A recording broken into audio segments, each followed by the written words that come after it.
What's going on, everybody? Today is January 1st, 2021. And I'm Mike, and it's a beginning of a new year. Fresh start. I can't wait to see what's in store this year for us and also for the gaming industry and all the rest of the tech stuff out there.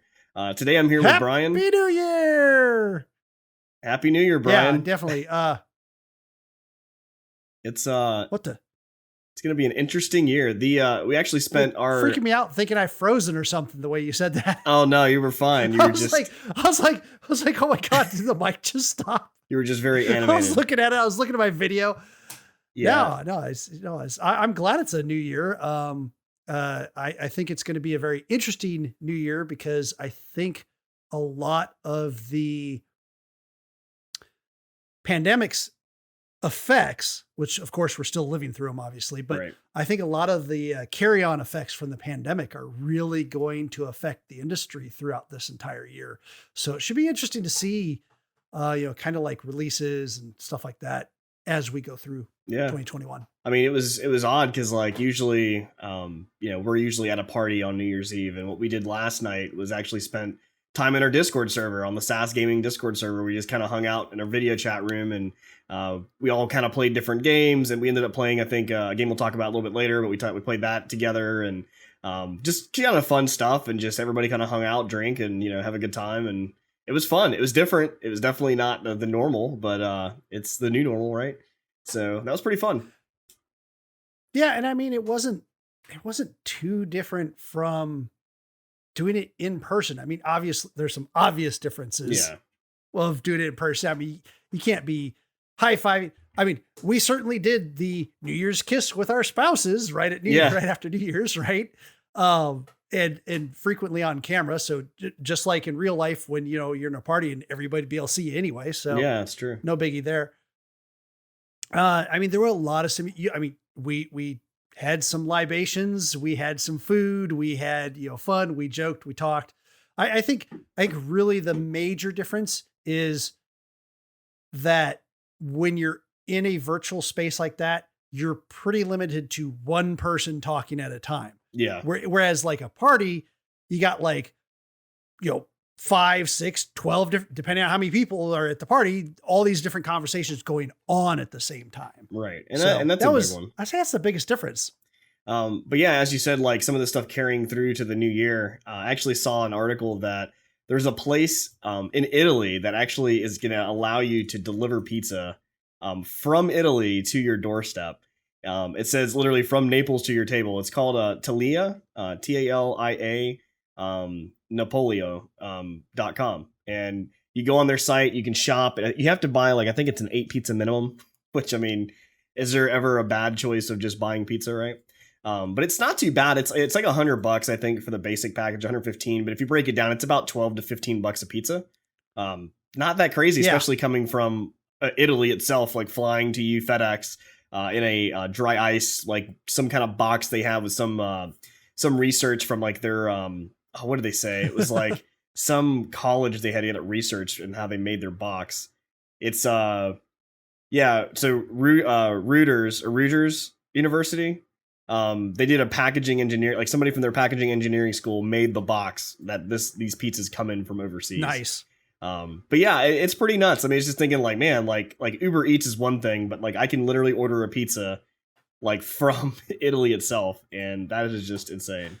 So that was just something cool. It's like, people got to understand too. This isn't like you're getting like the Meat Lovers pizza or something like that. In fact, I don't think any of these really actually have any meat on them at all. They're true Italian pizzas. They're the very basics.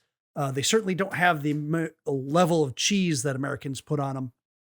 They might have a couple of vegetables, a sprig or two of basil thrown on top. There's nothing saying you can't get these and, put some pepperoni or your own thing on them as well and still have that taste of Italy. They're about 10 to 11 inches. So they looked pretty small in that picture, but they're really about 10 to 11 inches. So depending on who you are, it could be a 2-person pizza. That could be a 1-person pizza. It depends on who you are. And at $14 and then you put your own toppings on it, it's not bad. What I thought was interesting though, really interesting, they actually bake them first before they freeze them. I didn't realize so you're not getting raw dough. Yeah, you're not getting raw dough. You're getting a baked pizza that they bake in their, stone brick ovens. And then they, I guess, freeze it within a certain amount of time to keep it nice and fresh. And then you're reheating it in your oven. Okay. And I'm really curious about the quality there. I mean, it sounds like, again, it's nice that they don't have like, a whole bunch of like bell peppers and onions and mushrooms on it because, those wouldn't freeze very well after being baked. Yeah, especially, yeah. The tomato sauce, fine. I think the fact that the crust is baked is kind of cool because it's already the right consistency, and freezing it shouldn't affect it too much. You're mostly reheating it. And plus the oven, like that's part of like the process of getting like pizza. Like that's why, brick oven pizza places are a thing, like, cause it's one of the processes that makes it good. So yeah, it's just, it was cool. It's like I said, like, we have Uber Eats. I can get like McDonald's delivered to my house now, Taco Bell or something, but yet I can also get a pizza delivered to me from Italy. So yeah, it's just an interesting time. I mean, I don't know if this would have happened regardless of the pandemic or not, but it was still pretty neat. The other thing I noted, I actually read this article earlier today. My wife actually sent me this article to check it out, but it's an article from NPR, and I thought it was interesting. It didn't really make the news to me, just because it is like an opinion. It's a guy, one of the writers there, reporters, kind of like journalist, kind of wrote his own thing about why this happened. But he said the title of this is called "Run, Die, Repeat," and it says how roguelike games helped us get through the 2020. And it goes into talking about how, during the pandemic, like we're all kind of stuck at home, we're all kind of doing different things, and there's a lot of big games out there. The Last of Us 2 was out. We had they had different things like Far Cry and XCOM and Red Dead Redemption and Animal Crossing, all this stuff. But he said the one thing that he kept going back to was these run, die, repeat games, these roguelike games. And he mentions Dead Cells had his attention for a while. Hollow Knight had his attention. FTL. He had also Darkest Dungeon, and all those games like that. And it's kind of true because if we look back on the games that we played over the last year, a lot of those, and like I'm even playing now, which we'll talk about a little bit later, but like it is a lot of that. It's stuff that was you can kind of sink your time in, kind of mindless in the sense of like it's repetitive and you can keep doing the same things over and over. You don't have to like focus on like a major story plot or anything like that. And kind of just, grind out your time, and it was just an interesting thing. I think the other part of it isn't just grinding out the time. I think one of the important parts here is that it's something where you don't have to commit a lot of time. Yeah. Like you're like, and part of the pandemic is some people have found less time in their day and other people have found more time on their day. Right. Especially people working from home for the most part. They're very lucky if that happens. But if they're working from home where they didn't before, they found a little bit more time because of the lack of commute. But regardless, we all seem to find ourselves a little busier in different ways. So having something that isn't going to chew up, like, sit down and require 2 hours of your time, you can just sit. Again, like you said, some of the games we've been playing are maybe not necessarily roguelites, but they are bite-sized chunks where we can sit down and we can knock out a level of Phasmophobia in about 45 minutes. 20 minutes? It depends. Yeah, 20 to 45 minutes. Yeah. 10 minutes if we're really unlucky. Which does happen. That does happen. No, I can see why maybe that roguelites would be fascinating for this because of the various things that we said. Darkest Dungeon, though, holy cow, you talk about a soul grinding, depressing game. But I mean, as long as you're having fun with it and it works how you're working during the pandemic, then hey, more power to you. Yeah. So it's obviously not over. I mean, by any means, just because it turned 2021. So we'll see. I mean, obviously the vaccines are kind of rolling out, and that's going to definitely have an effect on whether we see conventions this year that we usually we hope for last year, which that all kind of changed. So that's going to definitely change that. It's going to change like the game makers again, like we talked about with like even CD Projekt Red with Cyberpunk and a bunch of other companies that had now all their games are being tested from home and people are working from home. So we'll see how that kind of shapes the industry this year, kind of going back into hopefully like the new normal, as we've said before. But it is just interesting. We'll have to just see how that goes. Yeah, moving from, the new normal to the new normal that is going to change yet again. Recently we saw where Warner Brothers for 2021 was going to simultaneously release their movies both in theater and on HBO Max. Well, they just released plans of like, hey, here's what we're going to do after 2021.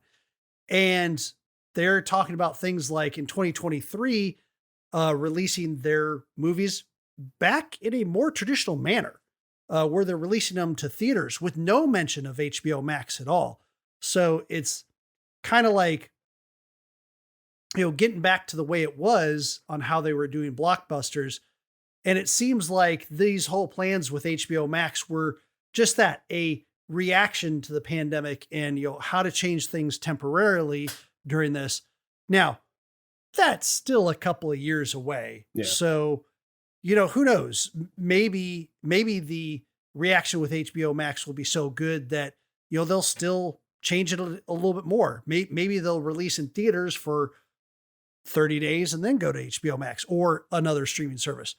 But they're going to be starting off with, Mad Max prequel, Furiosa. They're also going to be releasing Coyote versus Acme. That should be entertaining. Yeah. And then The Color Purple, all will release in theaters in 2023. So yeah, that's going to be interesting. I mean, I think like from what I've already heard from people with like Wonder Woman being released immediately from HBO Max and in like instantly streaming the same day, like it was interesting. Like people are like already seen a blockbuster movie from home, didn't have to go anywhere. They paid for their own popcorn. They didn't have to like pay a bunch of money. But and I think that's another part of that, because we've talked about those theaters that are actually closing down from this last year because they haven't been able to make any money. And that's a lot of their industry, is that markup from the convenience part, like where they, you buy, a tub of popcorn and a drink and you're out $50. I mean, it's like, that's the money they get. That's where they're really making their money from, outside of just the ticket sales. So I'm sure they want to get that back up and running, because that is a big part of it. Yeah, I can tell you, I mean, me and, my wife, we sat down Christmas Day and watched Wonder Woman 84 with, and again, made our own popcorn and, enjoyed ourselves. And it was kind of cool too, because you have like, okay, this is a brand new movie. It's released today, blockbuster, but I can pause it. Yeah. And you don't have anybody around you talking. And because that's another thing too, is during those releases, typically it's like, people yelling or making obscene comments, and unless you go to like a fancy. I like the audience interaction though. Like hearing everybody gasp at the same point or laugh at the same point. That's true. And stuff like that that adds to the ambiance of, the theater going experience. Yeah. That is the one part that I really miss. I don't miss the prices of the popcorn. That's true. Oh man. In other movie news, rumor has it, it's not necessarily a rumor. It's reported. It is a rumor. It's reported from an inside person who's apparently on the inside from one of the film industry people. His name's Daniel Richmond, but he apparently has gotten word that Daniel Radcliffe and a few of the other main characters from the Harry Potter series have been sought after to potentially be making a new Harry Potter movie. What it says is, they've been contacted, they're working on stuff, but, we've had the Fantastic Beasts movies out in the last couple of years. But as far as going to Harry Potter, like what's going to happen? And J.K. Rowling, she had released a play that came out called The Cursed Child, which you can actually watch in New York on Broadway. And I actually got to do that last year. And that was, I guess 2 years ago now, technically. But it was really awesome. And it's obviously a play, so it's not like a movie or anything like that, but it's a really good experience. They actually deck out the whole theater just dedicated to this play. So there are like even just walking in, everybody's in robes, like everything is just decorated. It's all fun. Anyway, that's a whole other story, but that's really cool. But yeah, so that's the only thing it's out there that's not a movie already. So people are thinking that's probably what they're going to do, which would make sense because in that Cursed Child, it's actually the future past when at the end of the last movie, you see that Harry's basically got his son that's going to be going to Hogwarts at that point, and it's, you know, him, he's older. And in this play, it's them older as the kid's now going to Hogwarts and he's an adult. So kind of fitting that same timeline of now the parents are now parents and they have the younger children that could be taken over like as kind of like the main stars. So I don't know if that's necessarily what's going to happen. I mean, that's what we're suspecting. But she could totally take this a twisted another way and just make a whole nother, you know, book out of it, or just another movie out of it. So we'll just have to see as that progresses. But that's kind of what we're looking at right now. Yeah, sure. I mean, like the whole concept of, you know, the next generation, you know, taking the torch forward has definitely worked well in the past. I mean, Indiana Jones, a great example. Wait, sorry, maybe not.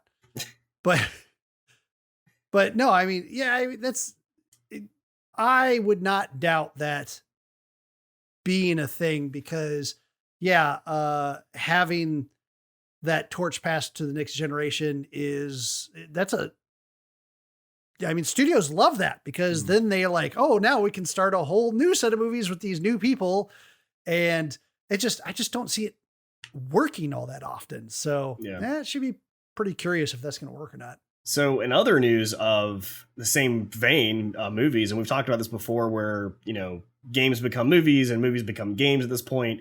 And we had mentioned earlier this year, or I'm sorry, excuse me, earlier last year that, you know, Bethesda was in the talks with Amazon on making a Fallout series. And apparently it's the same like team from Westworld that was going to be producing this. And, you know, we haven't really heard much more about that other than the little teaser trailer we saw before. But that was something they had mentioned. So another insider information now coming from the same guy, Daniel Richmond, basically said that Bethesda is also in the works of creating an Elder Scrolls franchise. So they're talking about making an actual series. I mean, obviously based on seeing the revenue and everything around Game of Thrones, people are really into this like medieval dragon thing. Like this is a thing. People like this stuff. And so in that same vein, they're going to do Elder Scrolls type show. And one of the things this thing talks about is, you know, obviously in Elder Scrolls and like even in Skyrim, Elder Scrolls 5, there's not really a protagonist necessarily. It's just you. You're the character and you kind of do different things. And there's, you know, there's popular characters in the game, NPCs and stuff, but there's nothing really like a main character. So they're thinking, you know, what is this going to be like? Sure, they could totally make a show out of this. I mean, Tamriel, the world is like huge. There's so much lore. They even have Elder Scrolls Online, which is the MMO version, which there's so much lore into that as far as the different places, plus all the other Elder Scrolls games, Oblivion, Morrowind, all that stuff. So there's plenty of lore out there to definitely make a show from. And yeah, they got lore, but the problem is they need writing. I mean, that's what brought people to Game of Thrones, besides the dragons and the boobs and everything else like that. But I mean, literally, this was an established novel series that it was written for the most part. You know, obviously they made changes for the series, but for the most part, it was written. So, you know, that's what Elder Scrolls is missing because, like you said, there is no protagonist in the Elder Scrolls series. There is no like through storyline. So that I think that's going to make or break this thing, especially since they're throwing a ton of money at this. The Witcher series was, you know, another Netflix series was about $70 to $80 million. Mm-hmm. Is what they were looking at. And we're still waiting on The Witcher 2. Yeah, we're still waiting on Witcher 2. And it was about $10 million an episode. The people that have been like leaking this or setting these rumors out there are theorizing that there's about $150 million in play. So pretty much double what The Witcher had for a working budget for this Elder Scrolls series. So if it does come about, they're certainly serious. Maybe it's all that much more because they got to hire a good writer. Yeah. And also, I don't think I mentioned specifically, but the Elder Scrolls series is supposed to take place on Netflix. So initially with Bethesda working with Amazon on Fallout, now we're seeing they're also dipping their hands into the Netflix world And I mean, I can understand that because Netflix has produced a lot of good content over the last few years, like their own content. And I can see why they did that, especially with like The Witcher doing so well as well. So Amazon, not saying Amazon hasn't produced good shows, but in this case of like, well, when you have your choice, like I'd probably go to Netflix too if they wanted to let me. So, well, and also now it's Microsoft. Yeah. So now it's Microsoft that owns all that IP. Yep. So that's going to be very interesting. Yep. Well, boy, yeah, I mean, we're speeding right along just because it's been a slow week with the changing of the years. There's not been a lot of news out there. So we're moving along so fast that before we know it, we're already here. We're at that reoccurring weekly segment. That's right. It's time for Xycia's Cyberpunk 2077 weekly update. So, yeah, I mean, we've talked, and I'm basically disclaimer, I'm not going to keep talking about bugs and stuff. Like we're kind of over that. We all know the game condition that it's in. We've talked about it. It's not, it is what it is. The plus side of that is there is still a lot of content in this game that is good. But before I get into that, here's an update on the lawsuit.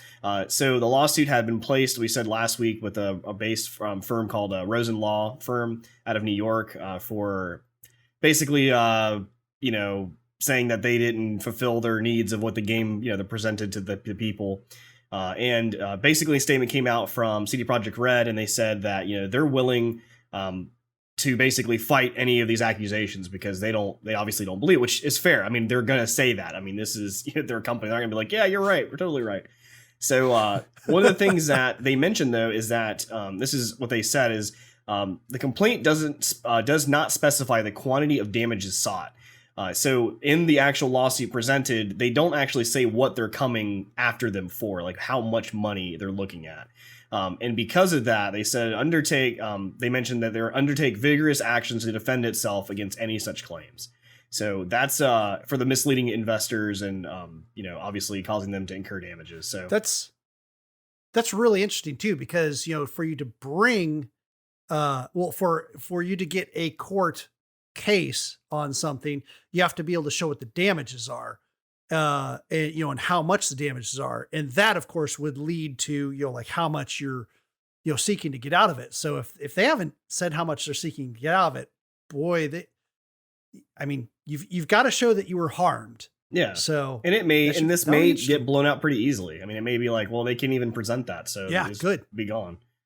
I mean, like I said, as we said before, this law firm hasn't really done a whole lot in the past. They've had 6 different cases, nothing really that anybody even knows about. So, I mean, this may just be like, hey, we did it first, we're going to sue them, and then, not really do anything just to get notoriety. So, but going back to the good stuff, right? So Cyberpunk, like I said, yes, it has bugs. Yes, we've talked about it. Yes, you should wait. But if you're interested and you already have it, I mean, there is a lot of good stuff out there. So if you're like me and you're on Reddit and you followed the Cyberpunk 2020 Reddit, or if you followed the Cyberpunk 2077 Reddit, I also follow the Cyberpunk 2020 Reddit. But also the other ones that are out there in PC gaming, there's just all these memes and how things are terrible and people are just vomiting their words and just talking about how bad everything is.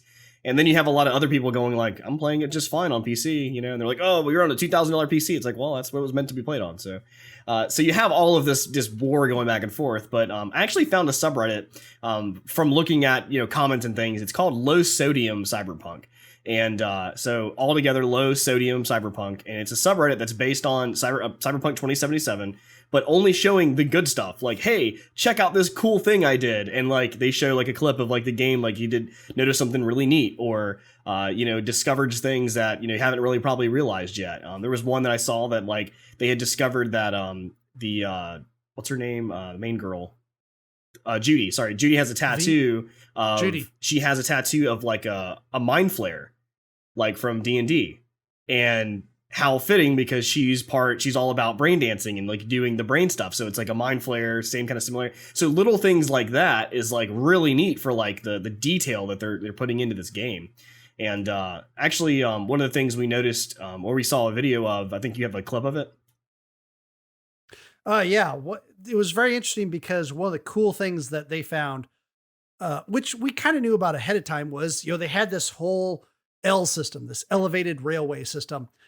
And even early media about the game showed like maps of the rail system and, how the different colored lines and how they went out, and game released and they didn't have it, but they still have it up in the sky. So some of the people were actually able to jump up there and check it out. Now, the reason why this is cool is not only because, it exists and, you can run around on it, but it actually gives some hope that, with it still being in there, maybe they can kind of No Man's Sky this, of like sometime in the future, they can put this railway system and make it live. Some of the things that are kind of, lending weight to that is the fact that these doors open and that, there's an interior to this, what could be a railway, transit hub here that you could walk around in, and, whether you're fast traveling or whether you're actually traveling on the trains, whichever, but they have an open door, or at least a door that opens. That's pretty cool. Granted, there's, no textures or anything like that, but that's fine. I mean, it wasn't meant to be actually used yet, but they have the placeholder there. So they could put these details in and they could build this out. That'd be really cool to see that, like, 6 months or a year. Right. Another thing that came across from the subreddit too is it seems that a Reddit user had found that one of the guitar players, there's a random guy, some part of this either story, I'm not really sure. I haven't seen this character myself yet. But he's playing a guitar sitting on a couch. And when you actually pay attention to him playing the guitar, which you can't hear right now, we're playing the video, but you can't hear it. But being a guitar player, watching him play this guitar, it's so real. Like, he's actually moving his fingers around to get the right, on the right frets, to get the right chords, even to get some of the, like the harmonics that they're getting, like the way he plays to get certain sounds. By deadening certain strings to make like a higher pitched noise. Like, all of that stuff is being done in the video, and it's for real. Like, that would be the exact way to do that, to get that sound. So not only did they spend like the detailed time to actually, put like a guy playing guitar and maybe having a song that goes with it, but like his hand movements are actually like mimicking an actual person playing guitar. And I have to say, it's probably the most realistic guitar playing I've seen in a video game thus far. So that was just really neat. It was just a really cool thing. Like I said, check it out, Low Sodium Cyberpunk. If you're into the game and really just want to see and hear positive things about the game, it's a good subreddit to check out. And I'm nowhere affiliated with that subreddit, but it's just, I do enjoy it because, like I said, there's a lot of the Cyberpunk 2077 thread subreddit is just completely just bombed with just a bunch of just junk. And to actually see what the game looks like on good stuff is actually neat to see. And then I have a little bit extra that I wanted to throw in here as well. So also looking through, I can't remember exactly the subreddit I was on, but some comment led me to another comment, to another wormhole, to another rabbit hole. And I got to this one point and someone said, there's a Cyberpunk Netflix show coming. And I said, what? And I followed the link and I went to imdb.com, and sure enough, there is a Cyberpunk Netflix series coming, and it's planned for, I think it's 2022. 2023. 2022. 2023. Oh, I see series from 2022 on IMDb. I don't know what it says. Okay. Either way, it's based on CD Projekt Red's Cyberpunk 2077. This is straight from IMDb. The story follows a street kid in a tech-filled and in a body modification obsessed city to survive, and with nothing to lose, he chooses to become a mercenary outlaw, also known as an edge runner. So this is it's supposed to be an animation series, animated action sci-fi series in the vein of CD Projekt Red's Cyberpunk 2077. So we'll have another year or so before we get to watch that, but it was actually really neat. Like I said, I haven't seen any articles on this posted anywhere yet from any of the news sites or any gaming sites. So I thought this is really cool, kind of something we found. It was just kind of like a little Easter egg out there that, and this, it's in stone. It's IMDb. They've already put the placeholder here for this. So really neat. So that's something we'll see to come. All right, well, we're going to take a short break. Make sure to check out a word from our sponsors. Welcome back. So this next segment is going to be what we've actually been playing over the last week. And this week is actually much different than the weeks past. We had actually played a shit ton of games over the last week between me partially and, because of the party last night. Yeah, we played like 3 of them last night, and then so I'll start off with this one. So last week we talked about WoW and how we talked about MMOs and how the world's going with that, and a few episodes back. And one of the big MMOs they talked about was Elder Scrolls Online, and I've had it in my wish list for like a long time. And then the winter sale hit for Steam, which we'll get into because all of these games are right now available on the Steam sale for some sort of % off. So I would definitely check that out. But the first one is Elder Scrolls Online, currently $7.99 on the Steam store. Like I said, until January 5th for all of these. Normal price is $20, $19.99. But Elder Scrolls Online is a MMO. The difference between this and like a WoW or a Final Fantasy 14 is that you don't have to have a subscription to play. You can buy the base game for $7.99, and then you can either do their subscription based, which is called Elder Scrolls Online. It's ESO. What is it called? Plus. ESO Plus or something? I think so. Yeah. And that will give you all of the DLC. Anything you want to do, you can do that. All of those places. No, it doesn't give you DLC. I thought it gave you all the places. You got to buy your updates afterward. I'm sorry. I thought I was told that it gives you everything. No, what you do is if you, DLC possibly, but what it gives you is it gives you crowns so you can purchase things like DLC. The expansions is the big thing. Usually that's about like $40 or $60, but if you buy the latest expansion, it has all the previous expansions in it. That's what I mean, the expansions, not the DLC. Sorry. I think that's where I'm mistaken. Yeah. But the other part of that, if you do the subscription, you don't necessarily get the expansions for free. Gotcha. You still have to purchase that. But the other thing that they do as well, outside of subscriptions, is if you want to just buy the actual content, like if they have a new expansion that comes out, you can just buy that and then play that one until your heart's content, and then move on, buy another one. So it does give you that option, which is really neat. I've been sucked into this since last week after we kind of started this. And we played it this week on Game of the Moment, and it's definitely an MMO. I tried to get my wife to play it, and it didn't work out because she started playing. The lore was great, the single player part of it was great, and then it was like MMO in the world. She's running through a dungeon with us and has no idea what's going on, and like it's just it's a hack and slash. You're going through smashing stuff. You're trying to grind out to get those levels, and it's not for everyone. Well, yeah, but what? It also depends on how you go through the dungeons. And, this is one thing. The dungeons are fine, especially if you have a group that you're going through with that it's new for everyone. That's the big thing. If it's not new for everyone, the people that it's not new for that have run through it 20 or 30 times, because a lot of them are repeatable.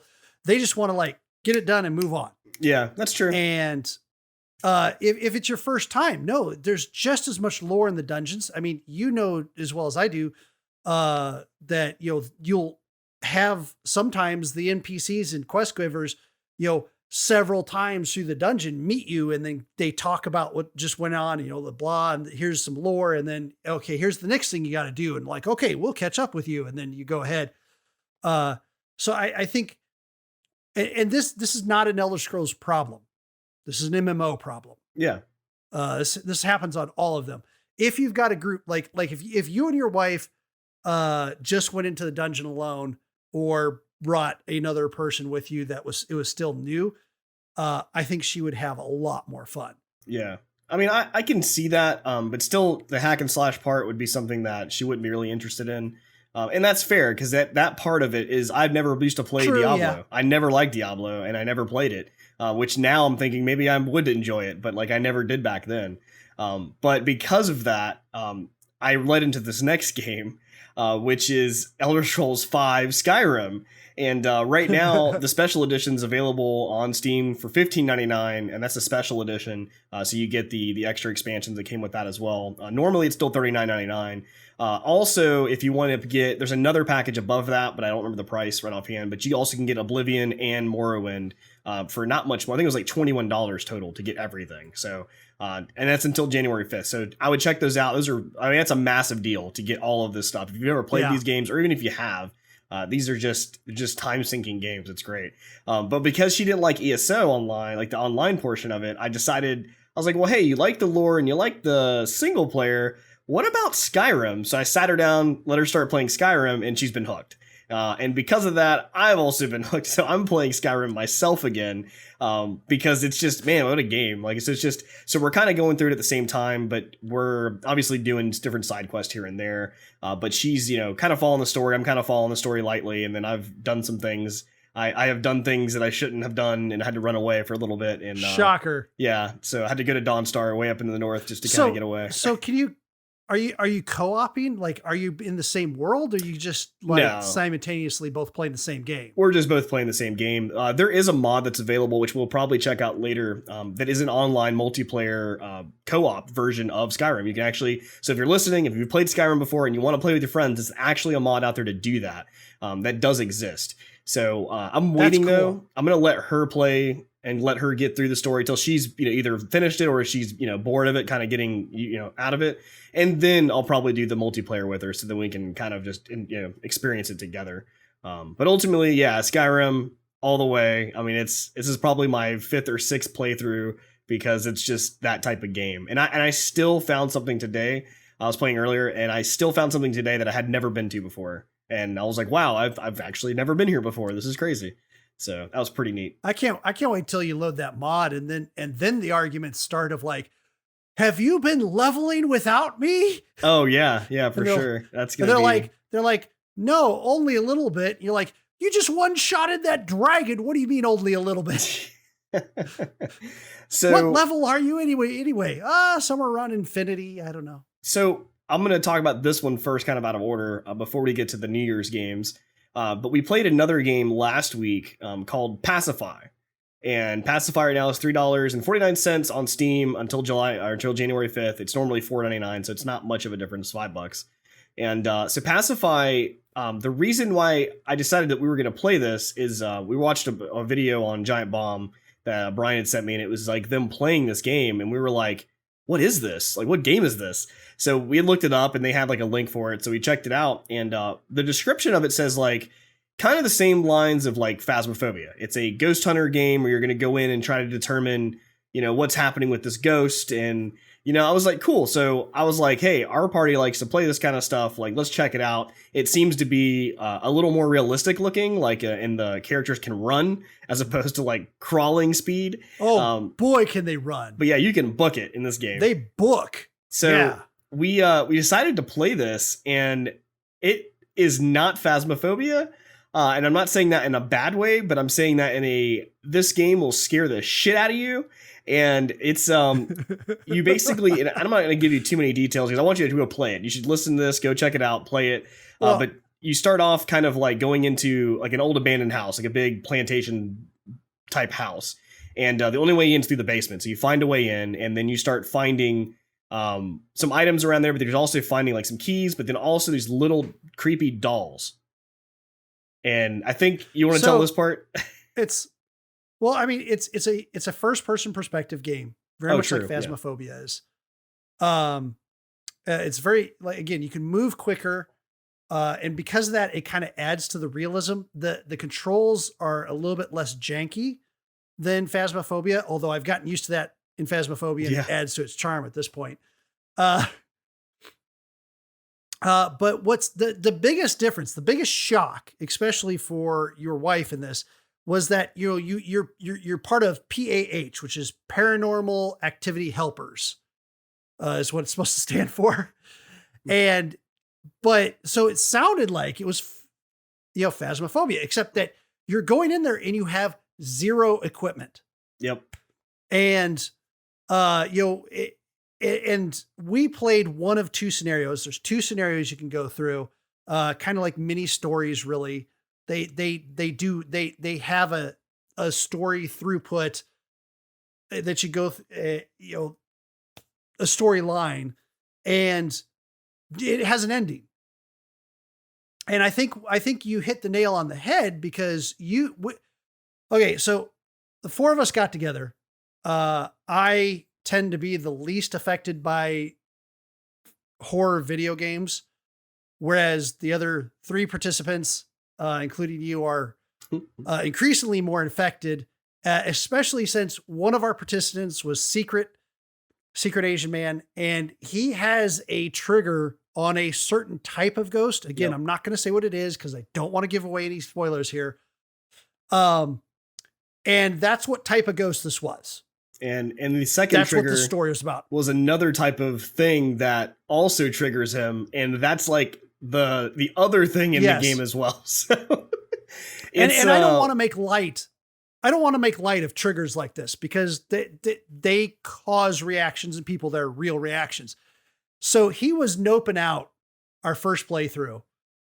Your wife was pretty much noping out. And I kind of said, wait, we've learned some things, because you go in there knowing nothing and you can interact very little. There's almost no objects you can interact, which is, again, very different than Phasmophobia.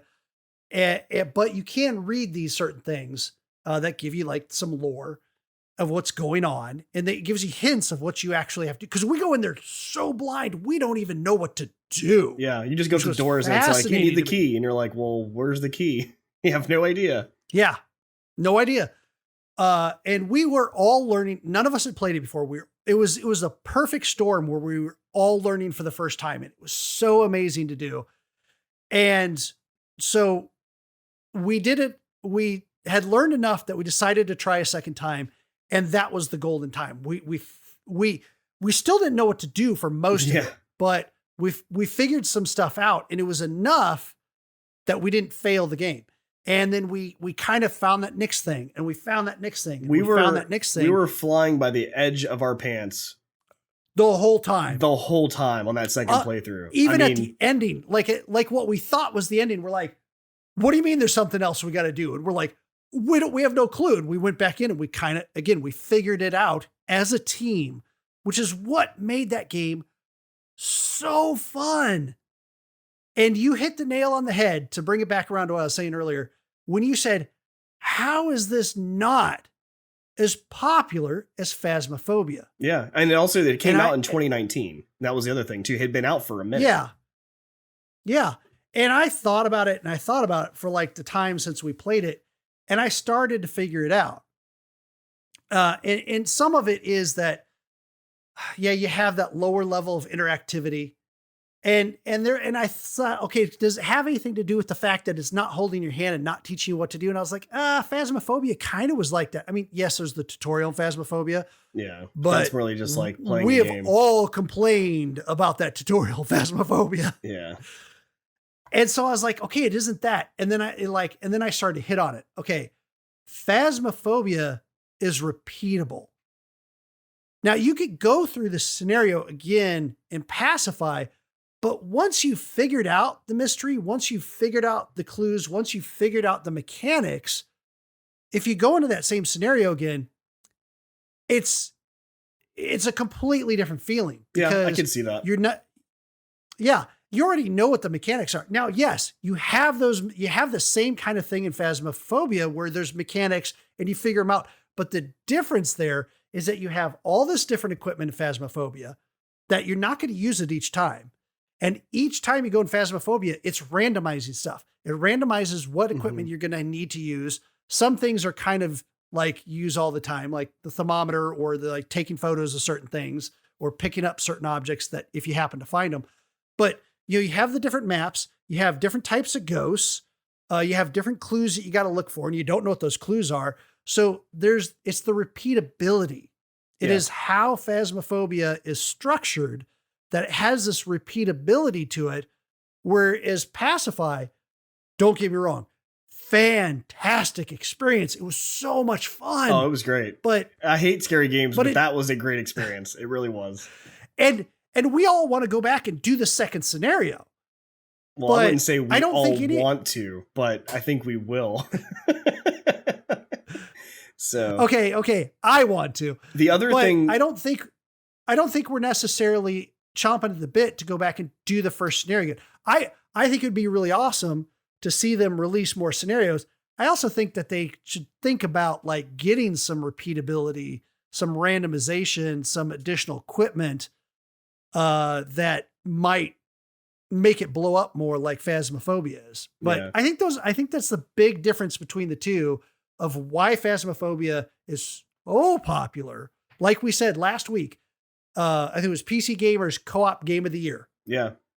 The other thing right now, it's Whereas actually Pacify is not even, you don't even hear people talking about it. so Phasmophobia also, and I set that as an honorable mention this week, just because we did play it and we played the new prison level, which was great, and they've increased the lighting, the structure around the lighting, so everything looks really good. Highly recommend to go check this one out. It's on sale right now. It's like 10% off, but it's $12.59, or normal price is $13.99. So if you haven't played Phasmophobia, go check it out. It's definitely a fun co-op game. It will scare you. But the other thing that I wanted to bring up as a comparison is something that my wife pointed out. So my wife likes Phasmophobia because she loves ghost hunting shows and the paranormal experience. Like, she loves that kind of stuff. And the difference is in Phasmophobia, you're hunting the ghost. That's what you're doing. You're looking for the ghost, trying to figure it out. In Pacify, the ghost is hunting you. 100%. So it's a different experience when it comes to that. And it's, like I said, edge of the seat the whole different time. Ghost hunting going on. Yeah, it's great. But anyway, I would definitely check it out. I bought it, like I said, it was $4. It was literally under $5 when I bought it right now. And I bought it for everybody because it was just a cheap game, and it was even seeing a little bit of that experience through another person playing it. It still gave me an amazing experience and like just the scare and everything. So definitely check it out if you want to play like a night with your friends or something. That'd be a good game to play. So I'll definitely check that out. Oh, and it's I think it's only a 3-person game. That's a good thing to point out too. Oh, right. It's 3 people only. It's 1, 2, or 3, but 3. You don't do it single player. Wait, no, it's 4. It's totally 4. Yeah, we had me, you, Secret, and my wife. 4. Yes, 4. It's a 4-person game. But it does top out at 4. Yes, sorry. Yeah. Thank you for correcting me. Yeah, no problem. I thought it was 3 too, but I was like, we played something else. I think it was 3 recently. A Gears of War, I think is what it was. Yeah, it was Gears is 3. That's right. I'm confusing the two. So what's this other thing that you got out here? This Guts and Glory. Right. So we played some games last night for the New Year's party. And like I said, we were basically playing things that were kind of like mindless or funny just to kind of pass the time while we're, hanging out. And plus, I'm not going to sit here and try to like dive into like something serious while I got people talking behind me and things like that. So the first game that I picked up was a game called Guts and Glory. And I've seen this played a long time ago. I think it was Funhouse that was playing it on one of their game reviews. And I know Giant Bomb's done one. And there's a bunch of other sites that probably did. This is not a new game at all. But it was finally cheap enough for me to pick it up. So it's on sale right now, $3.79 until January 5th. Normally it's $15, so I've had it on my wish list forever. It finally popped up. It was cheap, so I bought it. And the game it's a physics-based game, and it's literally like you can pick a car. There's like a bike. There's like a seat with like a rocket pack. I mean, it's just really ridiculous stuff. And there's like obstacle courses, except the obstacle courses are like huge saws that are spinning around on like a platform. So you're like, and I think it's like Dad and Cannons Timmy shooting at you. Yeah, like Dad and Timmy, I think it's called or something. And it's a guy on a bike with a little baby like strapped in the little like baby seat on the back of a bicycle, and you're driving, and like if those things hit you, it cuts you in half. Like your blood starts splattering everywhere, and the baby's head. Like I did one last night, and the baby's head went off, but I made it through, so I just have this dead baby spurting blood on the back. I mean, it's so graphic, but it's so funny. It's like, and the physics are crazy because you're like jumping and trying to do things, and oh man, it was a blast. Technically was still alive. The blood was still pumping all the way to the finish line. Yeah, so definitely check it out. It's definitely a fun, like, kind of like drinking game, a game you'd play when you're drinking. Yeah, it's just funny. And when Mike says physics, he means it's what we've seen of the old school janky physics that are just hilarious to watch. Very ragdoll-esque, like. What? Yeah, I mean, there's one where you're like riding a bike and towing like a little red wagon behind you, and that red wagon would get off to the side. It's pulling your bike off to the side, and it's like, it's very difficult. But I mean, yeah, they have a truck. The Mexico map is awesome because it's got people throwing like gas cans that explode underneath of you and explode the truck. And it's just all kinds of, like, you can ride a motorcycle through it. There's you ride some ATVs. It's got a bunch of different vehicles, bunch of different blood and mayhem and explosions and crazy sauce. And yeah, it looks fun. It's interesting. So we played another game, which I'll let you talk about this one. You told me to pick this one up. Yeah. Snaky Run. It's currently about Snakey $5. Bus? Again, Snaky Bus. Snaky Run. Snaky Bus. Currently $5. Again, one of those things, it's normally $9.99. It was one of those things that I had seen it in the past, and it just wasn't worth picking up at the price point because it didn't look like something I was going to spend a ton of time with.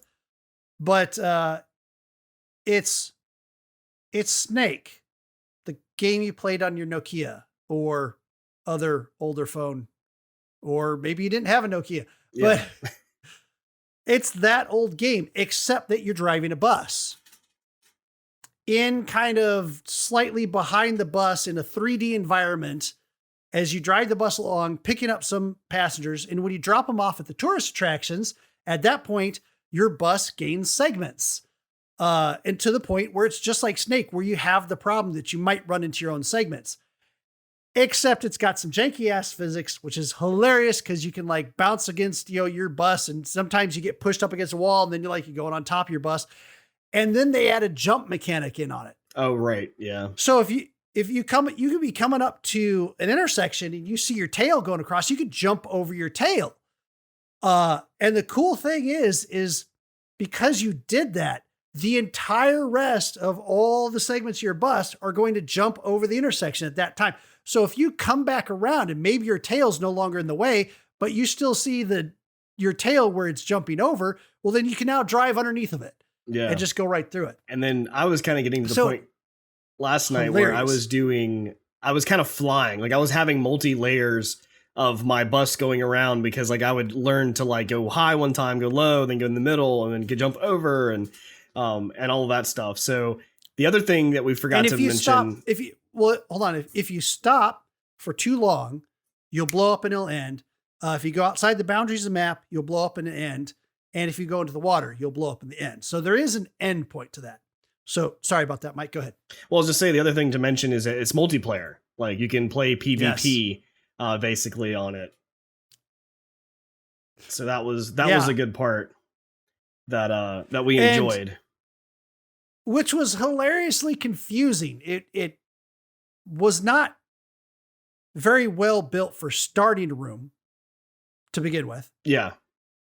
And then even worse, here's Mike and I playing the game for like 10, 15 minutes, and we're bouncing around and we're shooting rockets at each other and blowing up each other's trains down to zero. And we're getting people and we're trying to get more segments again.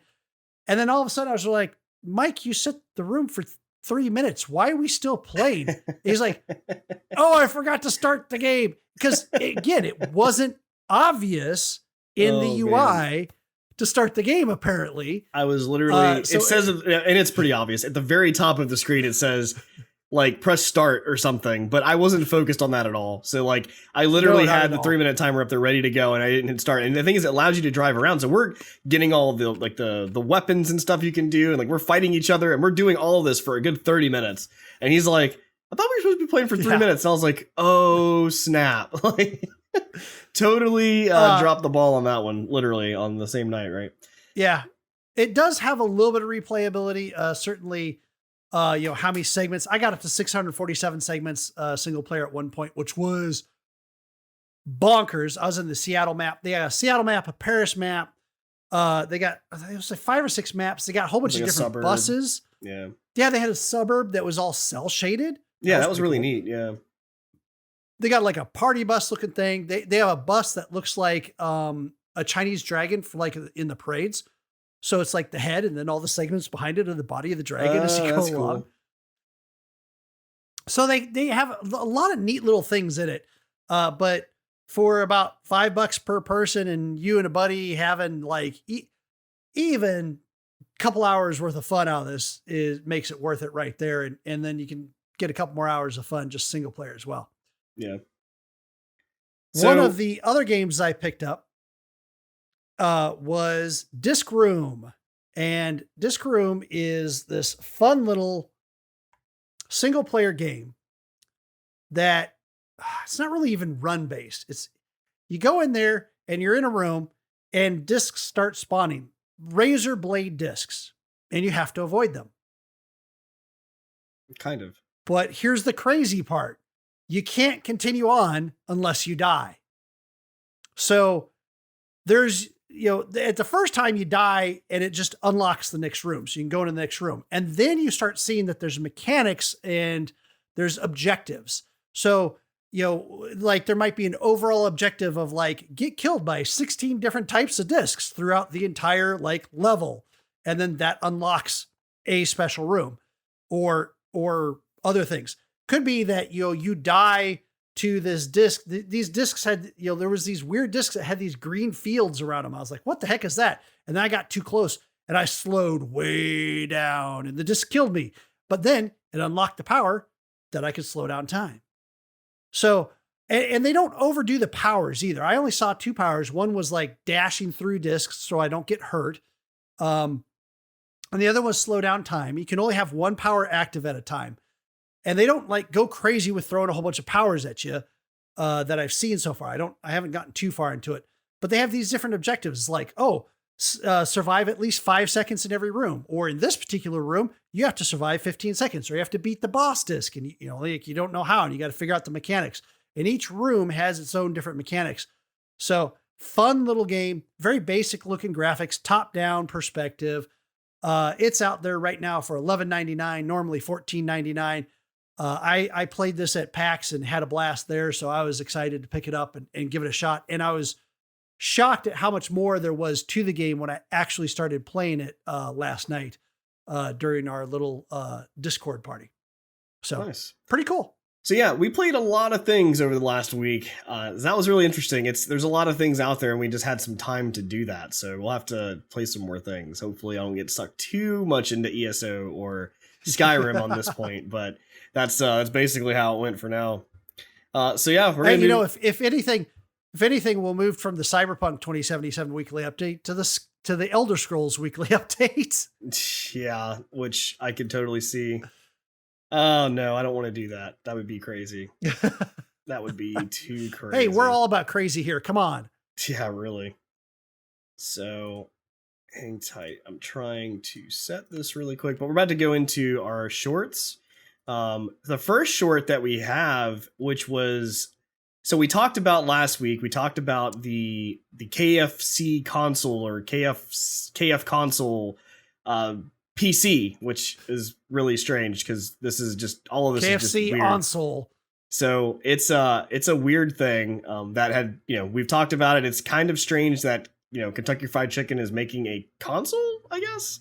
But anyway, either to that, we actually got another thing that was posted on Twitter, and apparently this person posted on Twitter and said, maybe you've heard of the KFC console, but have you heard of the McRig? With the power of a high-end PC, this is how you #power your hunger. And I was like, you've got to be kidding me. Like, you've got to be kidding me. There's just no way that this is real. Unfortunately, I'm right. This is not real. This is a guy named Motion D who does a lot of graphic work for usually Xbox consoles. And he said he couldn't pass up the opportunity to basically make one to try to compete with KFC on their platform. But it's pretty sleek. I mean, it's like literally like, it looks like a quarter pounder box or a Big Mac box, like the new boxes they have. But it's supposed to be like 2 USB ports on the front, little power button, all yellow. All black with yellow accents. Yeah. Oh, it's great. Yeah. So kudos to you for making that. That was really awesome. Yeah. And to be clear, Mike didn't really think this was real for more than half a second because McDonald's didn't post this. Right. This was just some dude posting this. If this were real, McDonald's, even if it leaked, McDonald's would have been on top of this shit and saying, yes, we. I mean, if this world, I know Bruno is not here tonight, but if we talked about before, he's already losing his mind. The fact that we have a KFC console, if this would have been real, he would have lost his mind again. But hey, I love the guy. I love the guy's pun of calling the McRig as opposed to the McRib. But the thing is beautiful. I mean, who knows? I mean, we've said before, the Xbox got their own fridge and they're doing these weird things. So it's maybe McDonald's will pick this up and be like, hey, we do want to make a McRig because publicity. Why not? Oh man. Yeah, except they have to change the name, and it wouldn't look as cool as that because the guys made that so it's copyrighted. So Yep. So they'd have to do something different. It wouldn't be as cool. It'd be look like some follow-up shit. Yeah, no, for sure. So kind of going into the shorts, we have a news article that it was announced that Tencent, the huge company Tencent that owns a lot of things we've talked about before, has just acquired the company called it's the sole owner is about to sit the sole owner of Liu Technologies, which is the parent company of the game most popular like online game Warframe.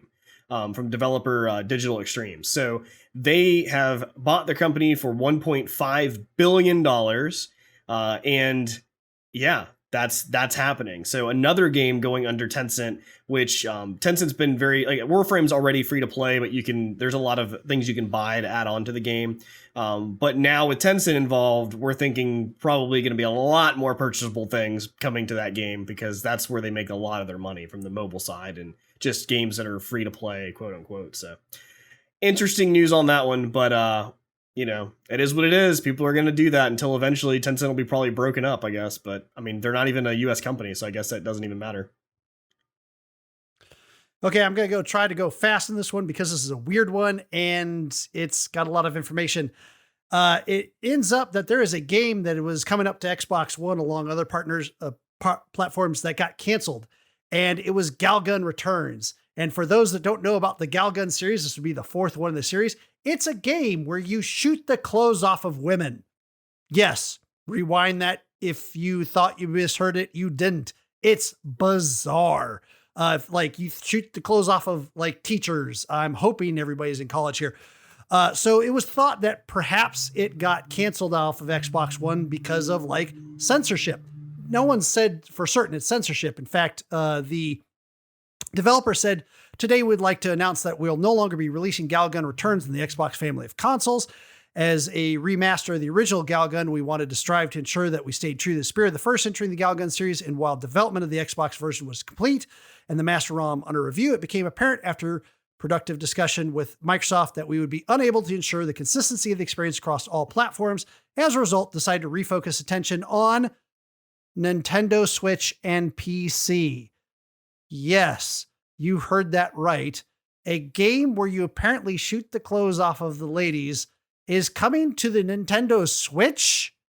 Yeah. But not the Xbox. Super weird. I'd never even heard of this till he mentioned this to me, and I looked it up in the trailer. Like, I'm like, okay, look at the trailer. It's not terrible. It's just like, it's like changing their clothes. And I'm like, okay.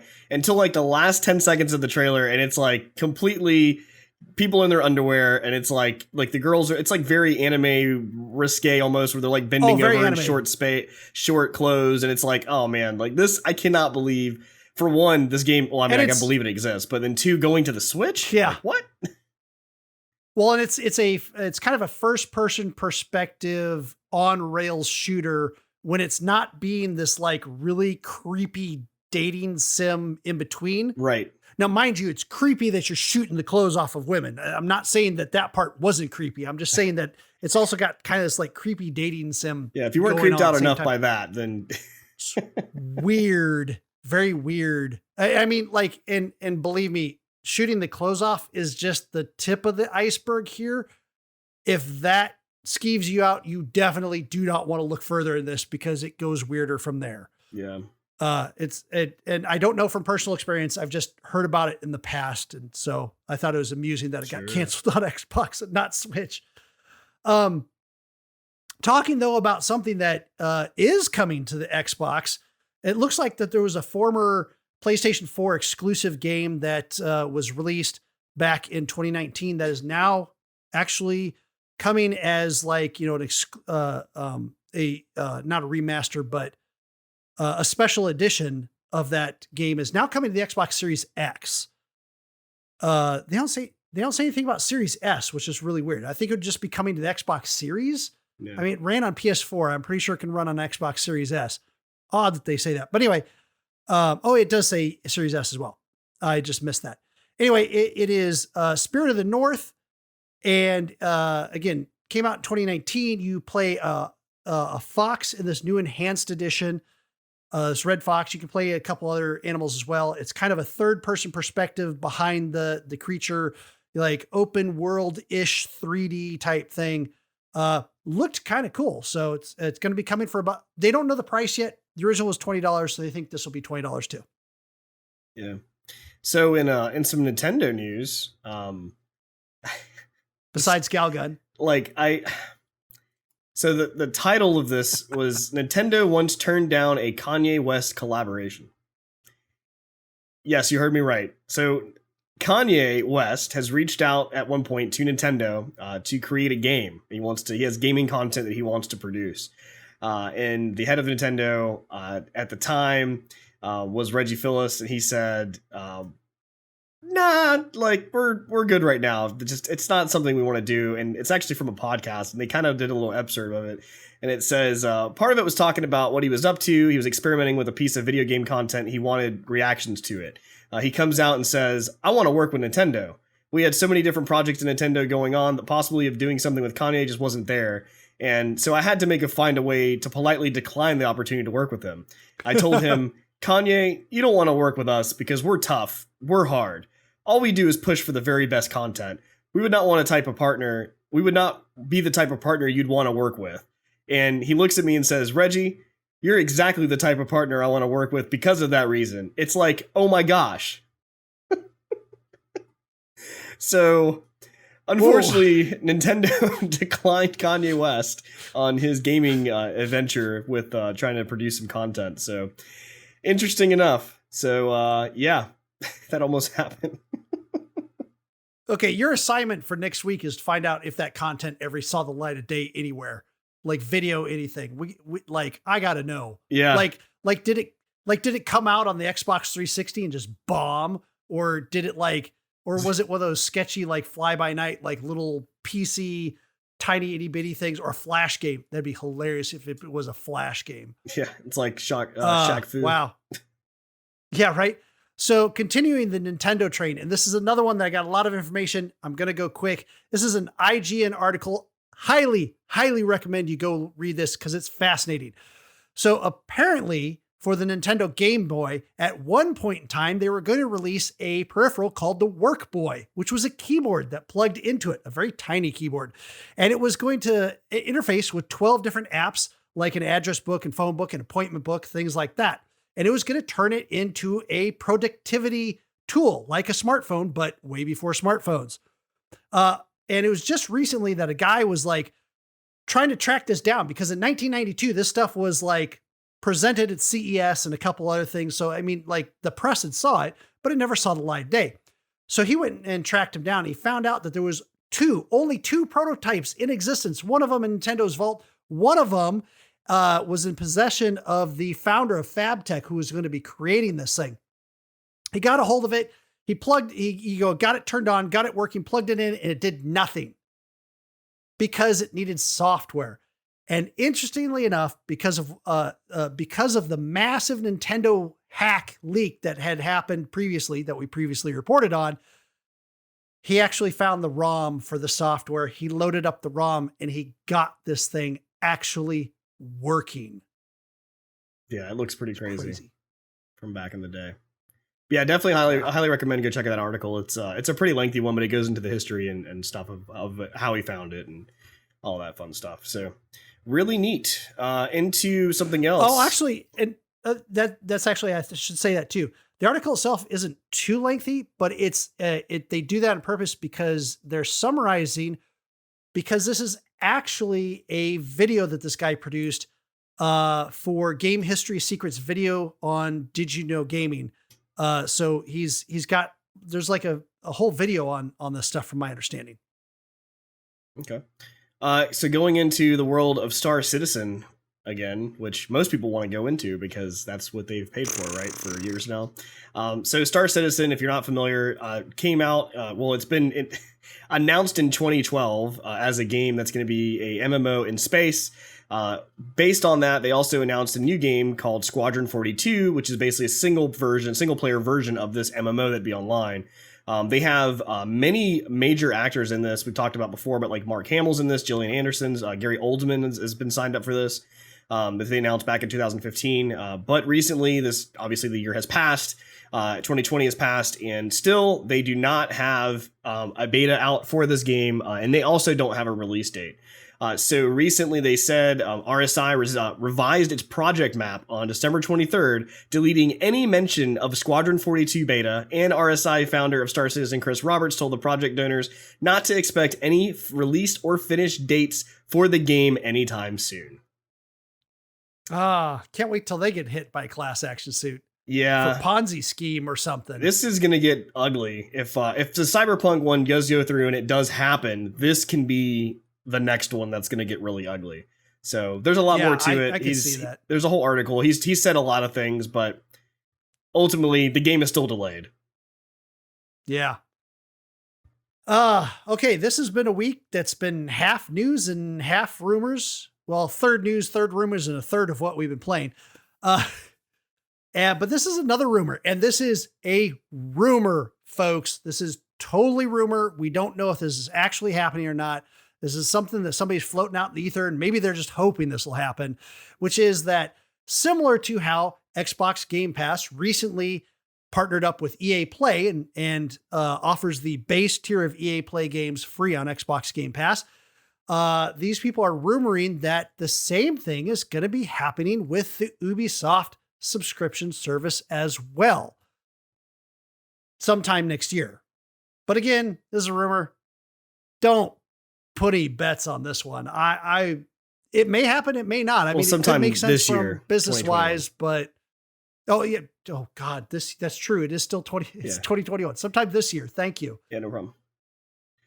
Yeah, that'd be cool to see. I mean, it's only a rumor, so who knows? I mean, there's a lot of different companies I'd like to see some sort. And even if they do, like with the EA Play thing, you only play so many hours of this game, like the newer games, but the older games you can play. Like, that'd be cool. I'm down for that. There's a lot of older Assassin's Creed games that I can play. So, and this one is, when we originally reported this wasn't a rumor, but, or a story that was a rumor, but apparently, this is actually found out to be fake. So we reported on before that 500,000 video cards of the new GTX 3000 series, RTX 3000 series, had been found missing from a shipping container, and turns out that they have re-released this claim that it turns out that in Spain, the December 28th of Spain is called something similar to like our April Fool's Day here in the US. And which this story was actually published December 28th, apparently. And that's when they announced that this was a fake thing. This actually did not happen.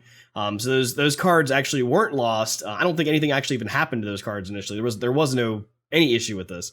But it was just something that was a fake story originally, and we wanted to make sure we cleared that up.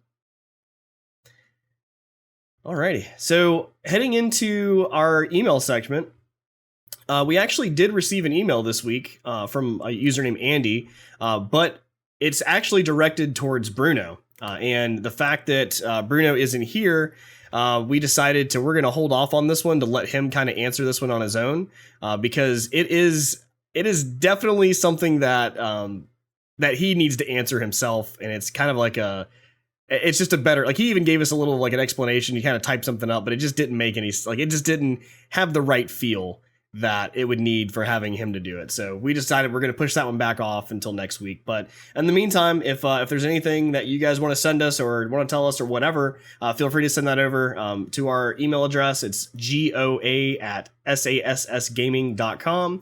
We'll read them out loud eventually and do that kind of stuff there. So that's what got our attention this week. If you're listening to the podcast, obviously you can listen to us also on our Twitch channel on Thursday nights typically. Tonight was a little odd because it's New Year's Eve or New Year's Eve last night, New Year's Day today. But the Twitch channel is Sass Gamers, so SASSGAMERS. But yeah, if you like what you heard, you can follow us on all of the Instagrams, the Twitters, all that fun stuff.